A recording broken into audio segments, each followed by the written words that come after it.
नमस्कार किसान भाइयों। आज आपको एक खास जानकारी देने वाला हूँ। जो किसान भाई पशुओं को पालते हैं, गाय भैंस, उनके लिए एक विशेष जानकारी और उनकी आर्थिक स्थिति को सुधारने के लिए अपने पशुओं को बीमारियों से कैसे बचाएं। अभी मौसम चल रहा है, बरसात का मौसम आने वाला है और बरसात में बहुत ज़्यादा खतरनाक बीमारियां पशुओं को लग जाती हैं, जिनमें एक बीमारी होती है गला घोंटू, जिसे देसी भाषा में बोलते हैं घुर्रुआ, गला घोंटू। कहीं कहीं कुछ कुछ अलग अलग जगह पे अलग अलग नामों से उसको जाना जाता है, और जिसको बोलते हैं इंग्लिश में हीमोरेजिक सेप्टिसीमिया यानी HS। ये बीमारी बहुत ही खतरनाक होती है किसान भाइयों। इसमें पशुओं को बचाना बड़ा मुश्किल हो जाता है। बेहतर है कि बीमारी आने से पहले इसका टीकाकरण करा लिया जाए, और इस बीमारी का जो है साल में एक बार टीकाकरण होता है, वो आपको करा लेना चाहिए।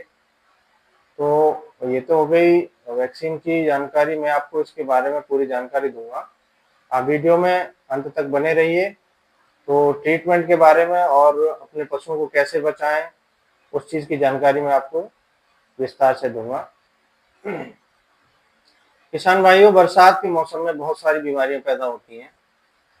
तो जो गला घोंटू बीमारी है वो बहुत ही ज़्यादा खतरनाक होती है, और ये छोटे बच्चों से लेके बड़े यंग जानवर, दूध देने वाले पशु, खेतों में काम करने वाले बैल, इस तरीके के मतलब सारे जानवरों में ये बीमारी होती है। आप अपने पशुओं को इस बीमारी से बचाएं और बेहतर इलाज करवाएं, जिससे कि आपका आर्थिक नुकसान ना हो। और जो पशु बीमार होता है उसको कैसे सिक्योर करना है, और आपके जो स्वस्थ पशु हैं उनको कैसे बचाना है बीमार पशुओं से। तो पहले तो इस बीमारी के लक्षण समझ लेते हैं। ये बीमारी आने से पहले आपके पशु को बहुत तेज फीवर होगा। 104, 105, 107 डिग्री तक फीवर हो जाता है, और मुंह से लार आना स्टार्ट हो जाती है। पशु खाना पीना छोड़ देता है, पशु जुगाली करना बंद कर देता है, पशु हाँफता है बुरी तरीके से, मुंह से लार भी आने स्टार्ट हो जाती है। और एक इसका जो विशेष लक्षण है पहचान का, वो है गले के नीचे स्वेलिंग आ जाती है। तो आप समझ लेना कि अगर गले के नीचे स्वेलिंग आ रही है, पशु के मुंह से लार बह रही है, पशु की आंखें बड़ी बड़ी हो रही हैं, बहुत तेजी से हाँफ रहा है, तो आप बिल्कुल भी देर ना करें और अपने पशु चिकित्सक को बुला के उसका इलाज शुरू करवाएं, ताकि आपके पशु की मतलब हानि ना हो।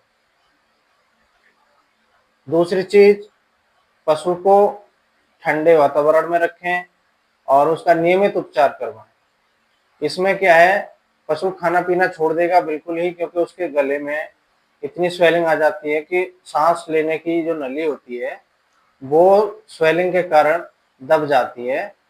तो जब पशु सांस लेता है तो बहुत तेज आवाजें निकलती हैं, जिसमें घुर घुर की आवाज होती है।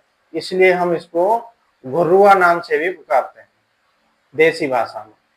और पानी पीना बिल्कुल बंद कर देता है पशु, क्योंकि गले में स्वेलिंग होती है इसलिए।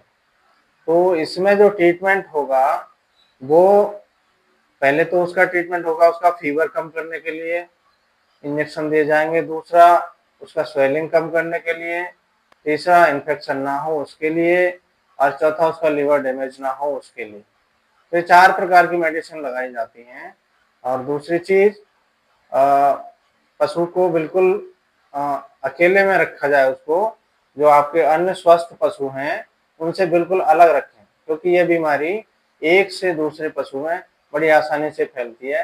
अगर आपका बीमार पशु है, उसका झूठा चारा या झूठा पानी आपका स्वस्थ पशु पीता है या खाता है या उसके संपर्क में आता है, तो वो भी बीमार हो जाएगा। इसलिए अपने स्वस्थ पशुओं को उस बीमार पशु से बिल्कुल ही अलग रखें, जिससे आपके अन्य पशु बीमार ना हो। क्यों कि इस बीमारी से निकलने में कम से कम 1 हफ्ते का समय लगता है, और पशु अगर ज्यादा बीमार हो गया तो इसमें उसकी मृत्यु भी होना स्वाभाविक है। इसलिए सावधानी बरतने की विशेष आवश्यकता है।